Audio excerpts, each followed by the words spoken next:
She was thrown out of her own home by greedy relatives. Years later, she returned, not with revenge, but with healing hands. What they didn't know. Their lives were now in the hands of the very girl they betrayed. Before we start the story, comment below where you are watching from today, and if you like the story, don't forget to subscribe and turn on the bell icon so you don't miss future stories like this one.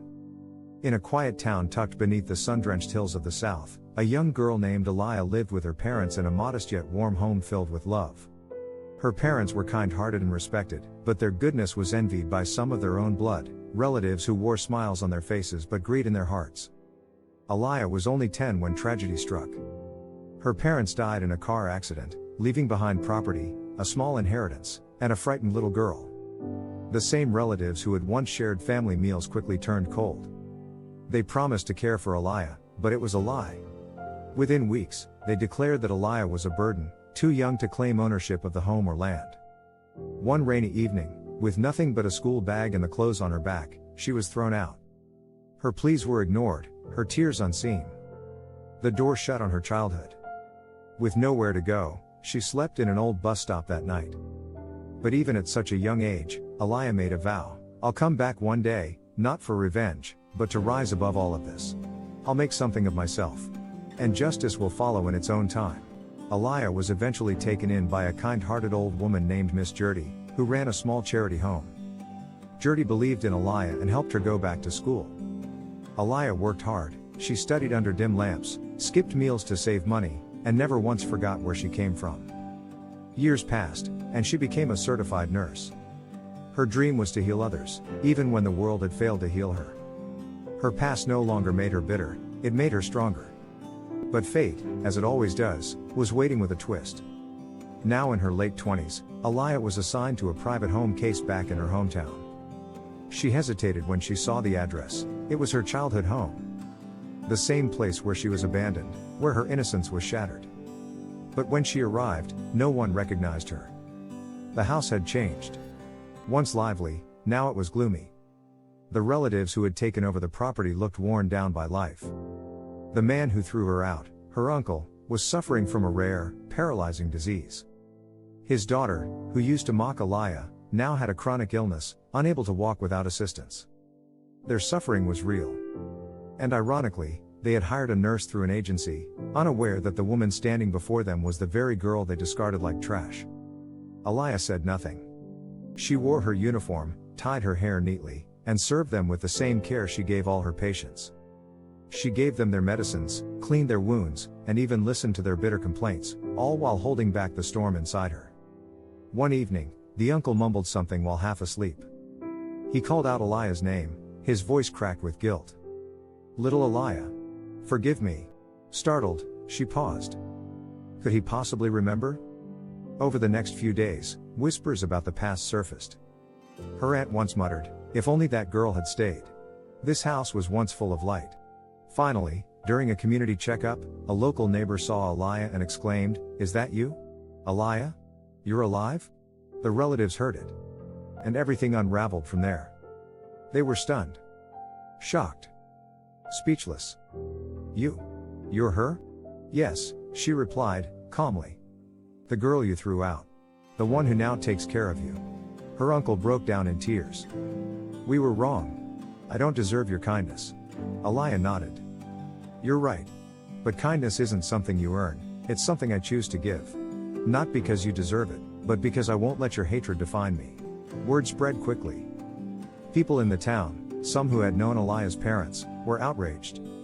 A legal investigation was quietly opened by an old friend of her father's who had become a lawyer. It turned out the will her parents left behind was forged, altered by the relatives to seize the property. With legal help and local community support, the documents were challenged and eventually overturned. The court ruled in Aliyah's favor. She was the rightful heir. The house, the land, everything, was returned to her. Her relatives were allowed to stay for a while until they found shelter, but the title now bore her name. When asked by the press what justice meant to her, she simply said, "Justice is when you don't have to fight dirty to win. It's when truth speaks for itself. I didn't come back for revenge. I came back to be better." Today, Aliyah runs a small medical clinic in that same town, offering free services to the elderly and poor. The very home where she once cried herself to sleep is now a center of healing and hope. And as for her relatives? They live humbly, carrying the weight of their choices. But even they admit, Aliyah saved us more than once. She saved our bodies. And perhaps, our souls too. Because in the end, justice wasn't just about reclaiming property. It was about reclaiming dignity, rising above hate, and proving that even the most broken wings can learn to fly again. In the heart of her community, surrounded by the familiar sounds of laughter and the scent of fresh flowers, Aliyah busied herself in the clinic. Each day was a testament to her past, a symbol of resilience and hope. Patients entered as strangers, but many left with the warmth of shared stories and mutual healing, proof that kindness could heal wounds unseen. As she examined a child with a minor illness, a tender smile spread across her face, reminding her that this was not just her life's work, it was a legacy born from pain but flourishing in love. Aliyah's hands moved skillfully as she wrapped a bandage around the child's arm, listening intently as the mother recounted tales of their family's journey. The softness in the woman's voice resonated with Aliyah, pulling at her heartstrings. Every story shared in the clinic was a reminder of her own journey through despair, now transformed into compassion. As she finished, the mother said, "You're a miracle worker, Aliyah. Thank you for being here." Aliyah responded with genuine warmth, "Thank you for trusting me." In those simple exchanges, she found the healing she had always sought to give. One afternoon, as the sun began to dip behind the hills, casting a golden hue across the clinic, Aliyah felt a presence at the door. It was her uncle, hesitantly stepping inside, clearly struggling with emotions that were tumultuous yet undeniable. She looked up, her heart racing, as he stammered, I just wanted to see you. To thank you for everything you've done." Aliyah studied his face, noting the lines of regret etched deeply into his skin, a reflection of the burden he carried. "You've changed," she replied softly, her voice steady despite the myriad of feelings swirling within her. "I can see it, even after all this time." A silence enveloped them, heavy with unspoken words and a shared history that was both painful and redemptive. Aliyah remained poised, fighting against the storm of emotions that threatened to breach her composed facade. "It's not just me who has changed," she said, her voice steady, "but our roles, too. I am not the helpless girl you once knew." His eyes dropped to the floor, and for a moment, the weight of their shared past hung between them like a fragile thread. "I never thought I'd be here, asking for your forgiveness," he finally murmured, regret lacing his voice. Aliyah took a breath, understanding the gravity of his admission, yet feeling the power of her own journey unraveling the complexities of their relationship. "Forgiveness," she began, her heart open, "isn't just for you. It's for me, too. It allows both of us to heal." In her expression lay a warmth that was born not out of obligation, but from a genuine desire for reconciliation, echoing a lesson learned long ago. Forgiveness is as much about freedom as it is about closure. Aliyah stepped closer, closing the gap between past and present, visibly easing the weight on his shoulders. "Let's learn from this." The moment felt like a pivot, a beacon of hope illuminating a path not only toward healing but also toward a shared understanding they had both yearned for. As Aliyah's words hung in the air, a flicker of hope ignited within her uncle's eyes. "I've spent years grappling with my actions," he confessed, his voice trembling. "I thought I was just protecting what was mine, but I see now how wrong I was." She settled into a chair across from him, her posture relaxed yet supportive, inviting him to share more. "The weight of regret is heavy," he continued, a tear escaping down his cheek. "But you found a way to rise, to be who you are now. How can I ever make amends?" Aliyah met his gaze, her expression a combination of compassion and resolve. "By helping others, just like I do. Use the lessons learned from our past to change your present." He nodded slowly, absorbing her words as the soft light of the evening wrapped around them. "Maybe I can start volunteering at the clinic, learn from you," he suggested, hesitation evident in his tone. Aliyah smiled gently, a sense of possibility blossoming between them. "You're welcome to join. Healing is a journey we can take together." With that, a bridge began to form where once there was only distance, transforming remorse into hope, and despair into purpose. As the days turned into weeks, Aliyah and her uncle began to forge an unexpected bond. He started coming to the clinic regularly, donning a volunteer's apron, shifting from an overseer of the past to an active participant in the healing process. Initially, he struggled with the tasks, but Aliyah patiently guided him, demonstrating how to treat wounds and comfort patients. Each small victory, a successfully bandaged arm, a shared laugh, deepened their connection. "I never imagined I could feel so useful again," her uncle confessed one day, wiping beads of sweat from his forehead after assisting in a busy afternoon. Aliyah beamed, recognizing that this journey toward compassion was reshaping not only his life but hers as well. Pain could indeed foster growth, crafting allies out of former enemies. One sunny afternoon, as Aliyah and her uncle worked side by side in the clinic, a familiar face appeared at the door. It was one of her childhood friends, Maya, now a local reporter, who had come to cover the story of Aliyah's remarkable journey. "Aliyah. It's really you," she exclaimed, joy lighting up her eyes.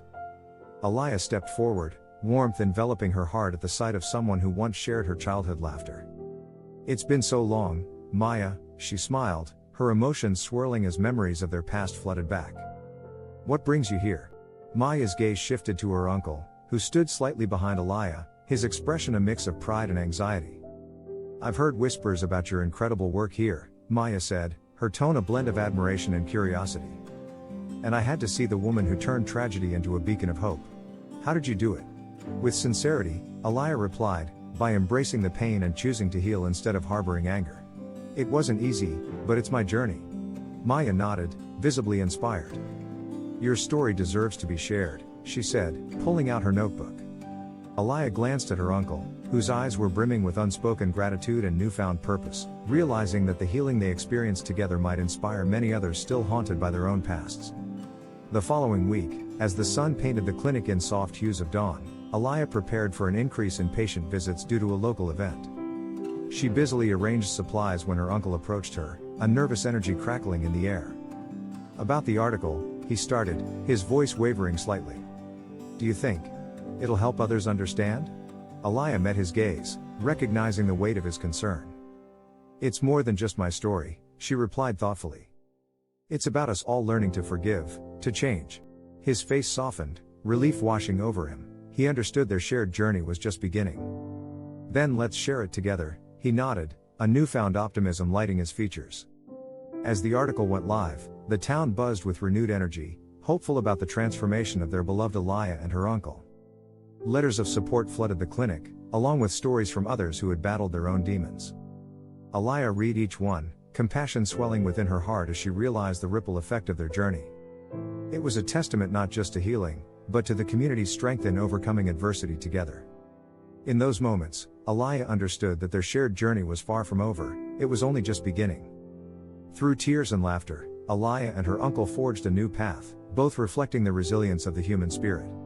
Their story became a beacon, reminding the world that even fractured ties could blossom anew in the fertile grounds of understanding and love. In the embrace of healing, they found their true home.